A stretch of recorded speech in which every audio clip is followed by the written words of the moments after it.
So the crazy thing about pushing myself to deeper depths that does go through my mind is that once you hit about 30 feet, you start to sink. At this point, you're just gliding, drifting down, and you get down to 100 feet and you know that you got to be on your game or you're never coming back up, you know? I feel like diving is a lot like the brain. The deeper you dive in, the darker it gets and the colder it gets. But that's where those gems are.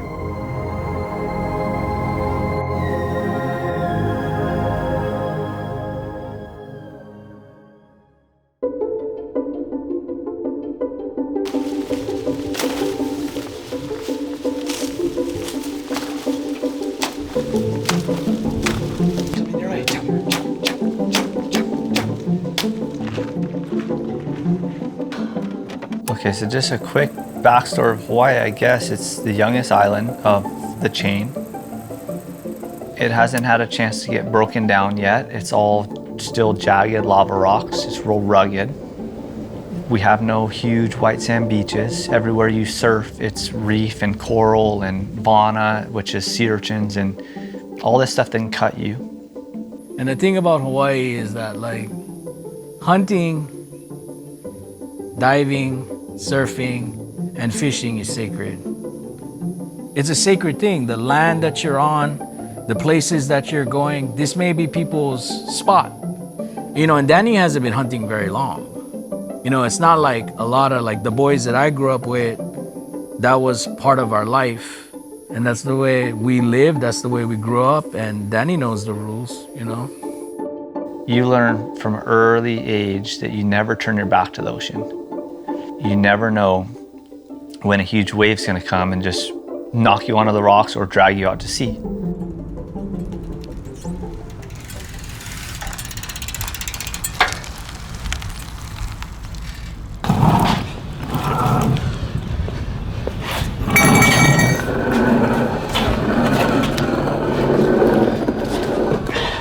This was like my childhood right here, like in the streets like this, like dropped off in town at 10, 11 years old. And just every day, just waxing curbs and trying to be creative, trying to see what kind of stuff we could do, what kind of tricks we could do, what kind of trouble we can get into. Oh yeah, how you gonna stop this rain when I got this lane all locked in chains? Oh yeah, you can never stop this train, not a lot to knock this thing. Alright. What was it like? Having a crazy boy? Exactly. I don't think he was Actually, crazy. it's this picture. He was fearless. Danny was like the skinny kid that would just freaking get into anything, you know? Like, oh shit, did he break himself? Well, I've always described him as a Renaissance man. He can do anything. If he's gonna do something, he is going to go all out. What do you do? And what are the things that I do? I bow hunt, skateboard, BMX, ride dirt bikes, ride motorcycles, rock climb, done some slacklining with that, fishing, spearfish, free dive, built my own house, roast coffee, make knives, do off-road driving, driving instructing. Started getting into a lot of the cooking.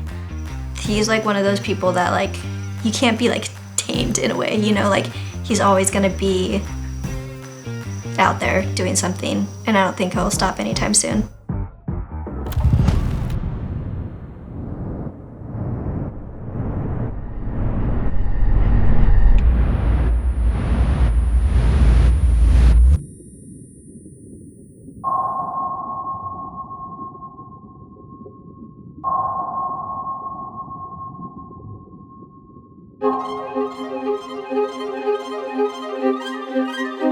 I've never committed myself to one thing to see what level I can reach. So part of me, in me, does want to like see what it's like. to push myself to see what kind of success I could reach in that one thing. So all the things that I've gotten good at have just been from a pure drive for myself.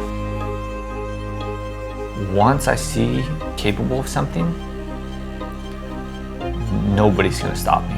It'll be nature or myself that'll stop me. It won't be someone else. So the more and more I do those things that give me a little bit of scare, should I jump off this cliff? Should I jump this jump? Should I try to spear this fish even though there's 3 sharks right here? All those things, I want to say be lucky that I'm still alive today. And I've gotten hurt doing it, but my brain doesn't focus on the fear of getting hurt. I'm not afraid of dying. Like, the fear of death I never sit there and dwell on it. To me, fear's a killer, dude. Like, get rid of fear.